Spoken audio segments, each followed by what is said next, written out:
కూటమి ప్రభుత్వం ఆంధ్రప్రదేశ్ రాష్ట్రంలో అధికారంలోకి వచ్చి 100 రోజులు పూర్తయింది.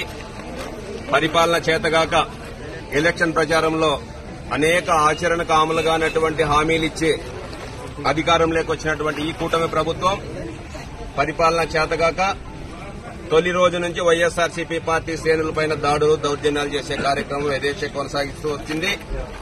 ఇప్పుడు ఏకంగా ప్రజలు 100 రోజులైంది నువ్వేం చేశావని చెప్పి చంద్రబాబు నాయుడు గారి ప్రభుత్వాన్ని నిలదీసే పరిస్థితికి వచ్చేపాటికి తిరుపతి వెంకటేశ్వర స్వామిని రాజకీయంగా వాడుకునే దానికోసం ప్రయత్నం చేశాడు.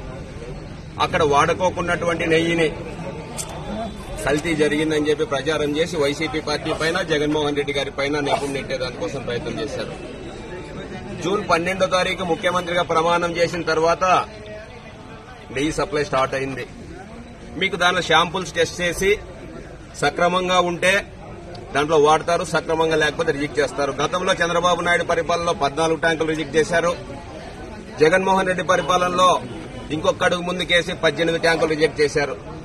సక్రమంగా లేకపోతే ట్యాంకులు రిజెక్ట్ చేసి వాళ్ళ ఏజెన్సీని రద్దు చేసే అధికారం టీటీడీ బోర్డుకుంటుంది. కానీ ఈ రోజు రాజకీయంగా వెంకటేశ్వర స్వామిని వాడుకున్నటువంటి ముఖ్యమంత్రి భారతదేశంలో ఎవరూ లేరనేది మనం అందరూ ఒకసారి ఆలోచించాలి. వెంకటేశ్వర స్వామి భక్తులుగా ప్రపంచవ్యాప్తంగా ఉన్నటువంటి వాళ్ళు, దేశవ్యాప్తంగా ఉన్నటువంటి వాళ్ళు ఒకసారి ఆలోచన చేయాలి. రాజకీయాలు సహజం, ఓడు గెలుపు. కానీ జగన్మోహన్ రెడ్డి గారు వెంకటేశ్వర స్వామిని పాదయాత్ర చేసినప్పుడు ఆయన ఆశీర్వాదాలు తీసుకున్నాడు.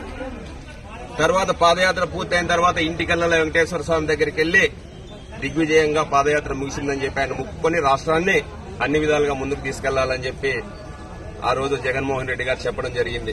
కానీ ఈ రోజు జగన్మోహన్ రెడ్డి గారికే తిరుమల తిరుపతి దేవస్థానాన్ని దర్శనానికి వెళ్లడానికి అవకాశం లేదు అంటే ఈ రాష్ట్రంలో సామాన్యమైనటువంటి వాళ్ళు దేవుని దర్శనాలు చేసుకోవడానికి అవకాశం ఎక్కడుంది?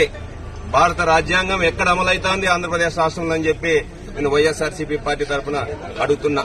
ఈ రోజు అందుకోసం చంద్రబాబు నాయుడు చేసినటువంటి తప్పు రాష్ట్ర ప్రజల మీద వెంకటేశ్వర స్వామి ఆగ్రహావేశాలు ఉండకూడదని ఈ రోజు జగన్మోహన్ రెడ్డి గారి మా నాయకుడు జగన్మోహన్ రెడ్డి గారి ఆదేశాల ప్రకారం కళ్యాణదుర్గం నియోజకవర్గంలో వైఎస్ఆర్సీపీ పార్టీ శ్రేణులందరూ పెద్ద ఎత్తున అన్ని స్థాయిల్లో ఉన్నటువంటి వాళ్ళమంతా వచ్చి ఈ రోజు చంద్రబాబు నాయుడు గారి పాపాలను కడిగి చంద్రబాబు నాయుడు గారు చేసినటువంటి పాపాలు ప్రజల మీద పడకుండా ప్రజలను కాపాడాలని చెప్పి వెంకటేశ్వర స్వామిని వేడుకోవడానికి పెద్ద ఎత్తున కళ్యాణదుర్గం నియోజకవర్గం నుంచి వచ్చినటువంటి ప్రతి ఒక్కరికి పేరు పేరు నమస్కారాలు, ధన్యవాదాలు తెలియజేస్తున్నాను.